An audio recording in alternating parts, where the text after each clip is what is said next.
Last day we talked about Coulomb's force for between two charged particles. Today we'll be talking about electric field, which is continuation on application of Coulomb's law. Let us take that at this point there is a positive charge Q, capital Q, okay, and there is a small charge Q here, positive Q, but I am using small q at a point P. We are trying to find out what is the force at that point, electric force, electrostatic force at that point using Coulomb's law. So if I write Fp, we all know that it is Q, K Coulomb's constant by r square, where r is the distance between those 2 points. And for the sign convention, because I have used a vector here, so it is in the positive direction of the unit vector r, small r, right? Now this force, you can see that because q is positive and small q is also positive, and this is my test charge, so you can note that this is a test charge, okay. So when we talk about test charge, what is the force experienced by the test charge at that point P is this much. So now we define electric field. This is the definition, okay. We define electric field at point P as the force at point P by the charge Q present at that place. So that means this is the force. When we do this, we can see that this Q is getting eliminated. So that means if we talk of, so this will become the field created by this positive charge Q at that point P.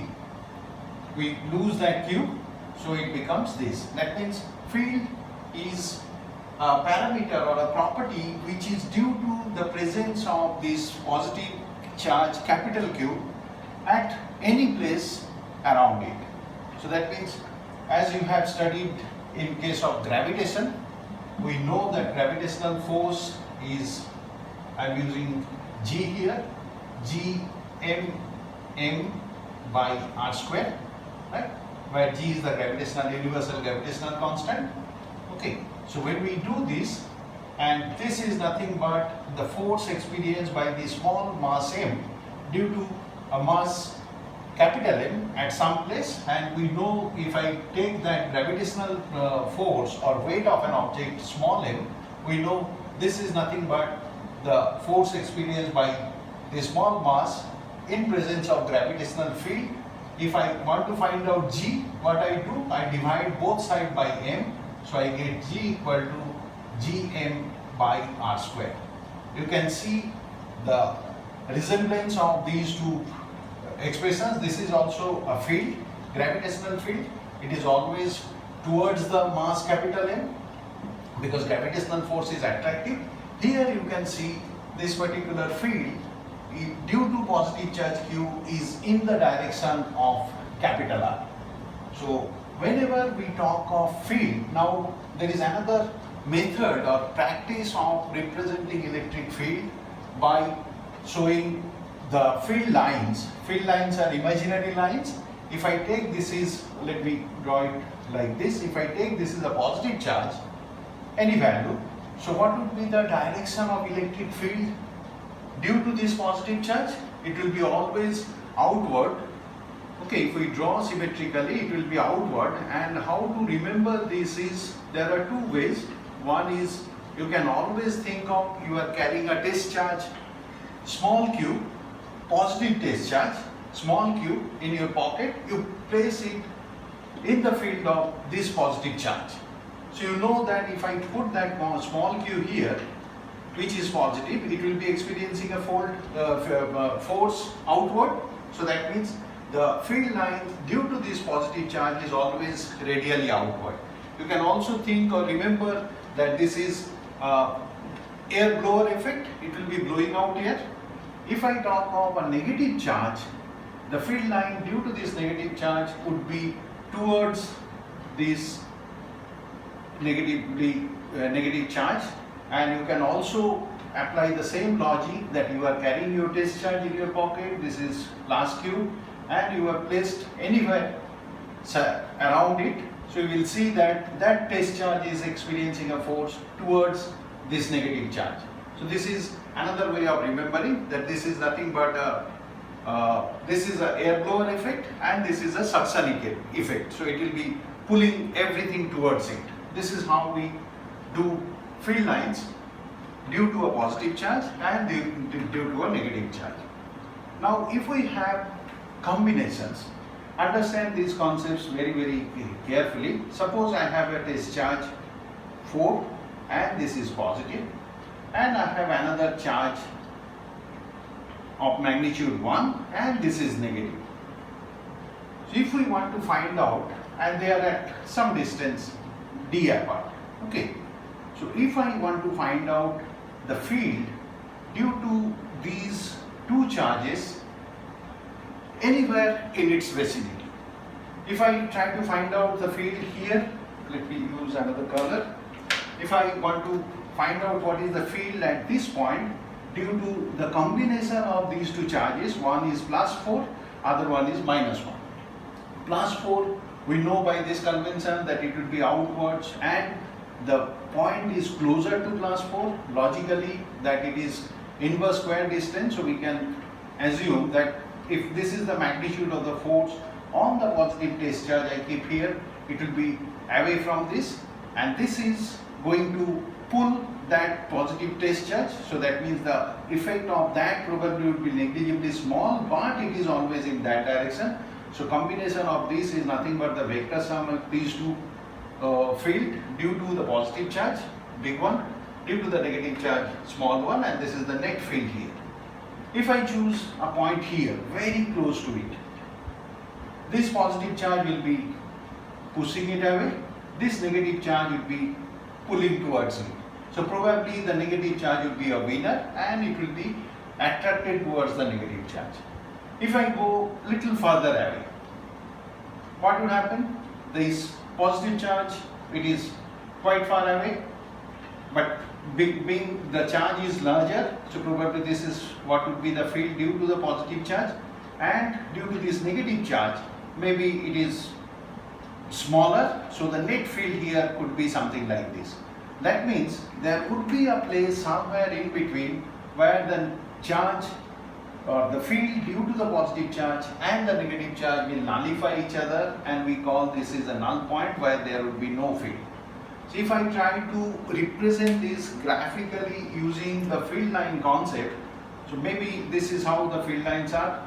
The straight ones are going like this. You might find that they are merging.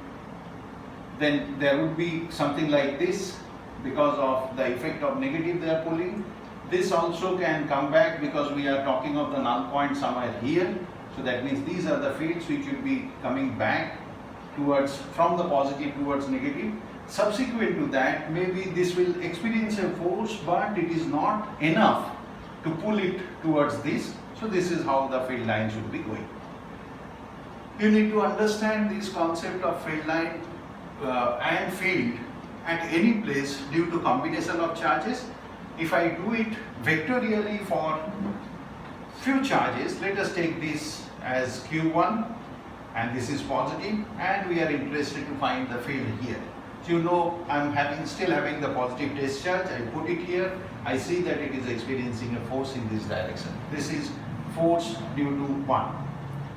If I have another charge here, this is Q2 and it is negative, so you can see that if I draw the vectors, this is little more away from the first one, so this is that charge. You can see that it will be attractive, so this is the direction of it. If I put another charge here and this is 3 and this is also negative, so that means I will see electric field in this direction, so the net field would be like this. Okay, so what are, this is force due to 2, this is force due to 3. If I want to write in terms of field, I can directly change them to field 1, 2 and 3. What is the net field? Net field is nothing but the vector sum of all these three forces or all the three field strength at that particular point P. Okay. Now comes, these are the field lines which are not real lines. These are imaginary lines we represent. You have seen in previous classes when you first studied the magnetic fields or magnetic field lines, you have used iron fillings and a magnet, and when you tap it you see they nicely arrange them. That's the magnetic field line. Similar to that, you can visualize, you can try to visualize the electric field lines are like this. Okay. Then subsequent to these, what we get is electric field due to combination of charges, and one specific combination of charge is, we call it a dipole. So if I erase this, a dipole is nothing but a combination of two exactly equal and opposite charges. So I can say this is positive charge plus Q, this is negative charge minus Q. Okay, and they are separated by a distance 2L. Okay, if I write like this, there is a purpose of using 2L instead of L or D, which you will understand later on. The direction, the definition of a dipole is that by a parameter which is called dipole moment, and dipole moment being a moment, it's a vector. Dipole moment is defined as the product of any of these two charges. That means I can take Q as one of the charge multiplied by their distance, but this being a vector, the direction of the vector is always from negative to positive. So that means this is my direction of the dipole moment. So that means this is a vector. If I write this as my unit vector, let me write it as unit vector. So you can define this introducing that unit vector, but remember it is always from negative to positive. Okay, when we consider a combination of a dipole which is nothing but two exactly equal and opposite charge, what would be the field due to these two charges? Now you can go back and use the same concept as we have done before. So this is plus Q charge, so the field lines are going out of it. This is minus Q charge and field lines are getting sucked into it. So that means these lines are continuous. This is what would happen like this. But the moment we go little far away, you can see that these lines, like what I'm trying to draw here, that these lines will not be further converging, or there won't be big continuity of this. You can think in this way. Imagine I'm at a point which is quite far from these two charges. That means the distance between this combination of charge and this, if I say that is R is much larger than the distance 2L. That means R is much larger than 2L. There what we see that the net charge here is 0. That means the field here would be 0. So if field at this place is 0, similarly field here is 0, here is 0, here is 0. That means the magnetic field strength due to a dipole, which is a combination of two exactly equal and opposite charge, dies away much faster when we move away from it. This was not the case in the previous combination where I took a plus 4 and minus 1. There the net field beyond some distance is the net charge, which is plus 4 and minus 1, that means plus 3, and plus 3 will be having a field line all going out. So that means, as I have drawn before, those lines were going out of the whole system when we are quite far away from the combination of charges. Okay. Now there are few analysis or few standard problems which comes as finding out the field due to a dipole. Okay, so I'll take this as negative and this as positive, and both are Q. and they are at a distance 2L apart. So I'll not go into the detailed derivation, it's there in your book. I'll explain the method and you need to further extrapolate for any other position. First thing what I'm doing is finding out or defining the field due to these charges at a point P. Okay, now you see, if I say this distance is D and this length is 2L, that means from the center of the dipole, this is L. The positive charge is at a distance, let me define the distance D from the center of the dipole. So that means the positive charge is at a distance D minus L. So this distance is D minus L, and the negative charge is at a distance D plus L. Now we all know that the field at P due to this positive charge Q would be Q. If I write for this, so this is field at P due to the positive charge, so I am using a positive sign here. So it is that Q by R square. R is D minus L whole square into K, and the field due to the negative charge here for this charge would be Q, again the charge is same, but D plus L whole square into K, and you can see that this being a smaller quantity, the strength of the field due to the positive charge is large compared to the negative charge. So if I draw those two vectors, this is E for the positive charge, this is E for the negative charge. So that means I am getting a net field in the direction away from, or in the direction of the dipole moment. You can, if you remember, this is what would be the direction of the dipole moment, as I have explained before, from negative to positive.